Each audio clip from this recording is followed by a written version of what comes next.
Nephrologist कैसे बने।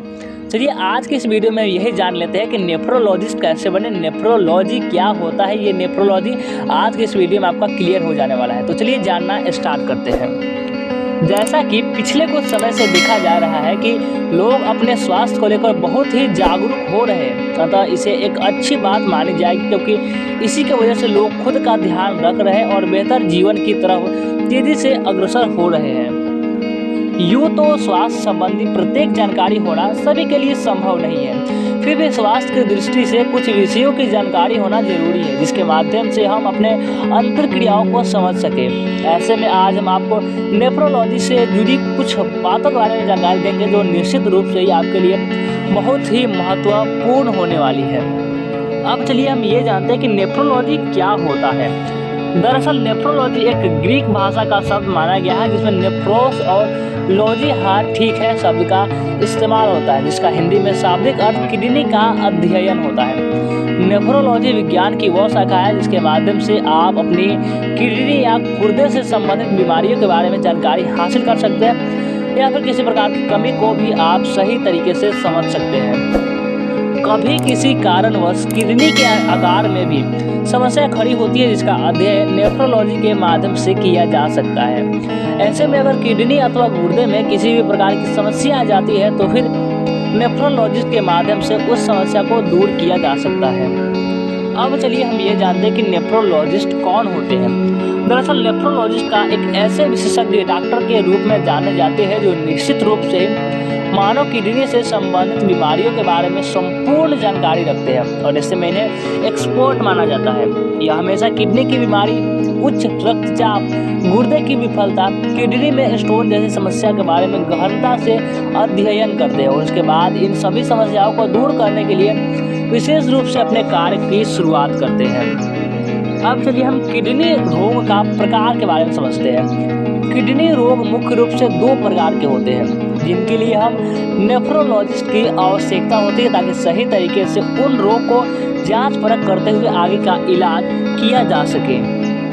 अब चलिए जानते हैं एक्यूट संक्रमण, यानी यह एक ऐसा संक्रमण होता है जो किडनी को काफ़ी हद तक नुकसान पहुंचा देता है, और जिसके लिए कई प्रकार की दवाइयों का सहारा लिया जाता है। अगर किसी प्रकार से दवाइयों से भी फ़ायदा नहीं होता तो ऐसे में नेफ्रोलॉजिस्ट डायलिसिस से इलाज करना बेहतर समझते हैं। क्रोनिक किडनी डिसीज, यह एक ऐसी बीमारी है जो धीमी गति से होती है और जिसमें किडनी का साइज अपने आप ही कम होने लगता है। ऐसी स्थिति में नेफ्रोलॉजिस्ट के द्वारा ही सही तरीके से इलाज किया जा सकता है। अब आते हैं मुद्दे पर कि नेफ्रोलॉजिस्ट कैसे बने। अगर आप भी किडनी से संबंधित जानकारियां हासिल करते हुए इसी में ही अपने भविष्य को संवारना चाहते हैं तो आप भी नेफ्रोलॉजिस्ट बन सकते हैं। इसके लिए आपको कड़ी मेहनत की आवश्यकता होगी, साथ ही साथ आपको इनके माध्यम से आगे बढ़ना होगा। नेफ्रोलॉजिस्ट बनने के लिए सबसे पहले आपको 12वीं कक्षा में विज्ञान विषय लेना होगा, और फिर 12वीं होने के बाद MBBS की डिग्री पूरी करनी होगी। जब आपका MBBS पूरा हो जाता है उसके बाद 3 वर्ष का स्नातकोत्तर प्रशिक्षण इंटरनल मेडिसिन या फिर पेडियाट्रिक्स में करना होगा। इसके बाद आपको नेफ्रोलॉजी से संबंधित 2 या 3 साल का यानी 2 to 3 ईयर का कार्यक्रम DM या DNB पूरा करना होगा। इसके बाद आपको नेफ्रोलॉजिस्ट के प्रमाण परीक्षा पास करनी होगी, जिसके बाद आप एक विशेषज्ञ के रूप में अपने काम की शुरुआत कर सकते हैं। अब चलिए हम ये जानते हैं नेफ्रोलॉजिस्ट द्वारा किए गए इन बीमारियों का इलाज। सामान्य रूप से नेफ्रोलॉजिस्ट किडनी संबंधित रोगों को दूर करने का कार्य करते हैं। ऐसे में अगर कोई किडनी संबंधित दूसरी समस्या भी हो तो नेफ्रोलॉजिस्ट इन समस्याओं का निवारण करते हैं। इनमें से कुछ मुख्य बीमारियां हैं जो कि इस प्रकार हैं, जैसे कि किडनी में होने वाला कोई खतरनाक संक्रमण, दूसरा पेशाब में बार बार प्रोटीन आना, तीसरा यूरिन के रास्ते में संक्रमण हो जाना, चौथा पॉलिसिस्टिक किडनी रोग होना, पाँचवा नेफ्रोटिक सिंड्रोम होना, छठा उच्च रक्तचाप का भी इलाज करना, सातवां इलेक्ट्रोलाइट और एसिड बेस पदार्थों में गड़बड़ होना, आठवां एक किडनी वाले लोगों का सफलतापूर्वक इलाज करना, नौवां किडनी की विफलता का इलाज करना, 10वां किडनी में आने वाले सूजन का इलाज करना। किसी नेफ्रोलॉजिस्ट द्वारा की जाने वाले इलाज की प्रक्रिया, जब भी हम किसी रोग को लेकर नेफ्रोलॉजिस्ट के पास जाते हैं तो उनके द्वारा इलाज की गई सारी प्रक्रिया की जाती है, जिनके माध्यम से सफलता की गारंटी ली जा सकती है और यह इलाज कई चरणों में पूर्ण होता है, जिसके माध्यम से धीरे धीरे करके ही इलाज को आगे बढ़ाया जाता है।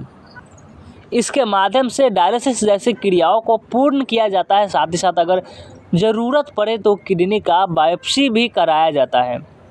इसके अलावा अगर कुछ ज़्यादा ही किडनी में समस्या आ पड़ी हो तो किडनी का प्रत्यारोपण भी किया जाता है। लेकिन यह प्रक्रिया मुश्किल प्रक्रिया होती है, जिसके माध्यम से एक व्यक्ति से किडनी को निकालकर दूसरी किडनी को लगाया जाता है। इस तरह से नेफ्रोलॉजिस्ट अपने इलाज को कई चरणों में पूर्ण होता है। अब जानते हैं कुछ विशेष लक्षण जो किडनी के लिए भी हो सकते हैं घातक। कुछ विशेष लक्षण होते हैं जिनके माध्यम से हम किडनी के रोगों को पहचान कर सकते हैं और उन्हें पीछे करते हुए आगे बढ़ सकते हैं। जैसे कि इसमें से हाथ पैर में सूजन होना। अगर आपके हाथ और पैरों में सूजन आ रही है तो यह सोचने वाली बात हो सकती है, क्योंकि कहीं ना कहीं इनका सीधा संबंध किडनी से होता है।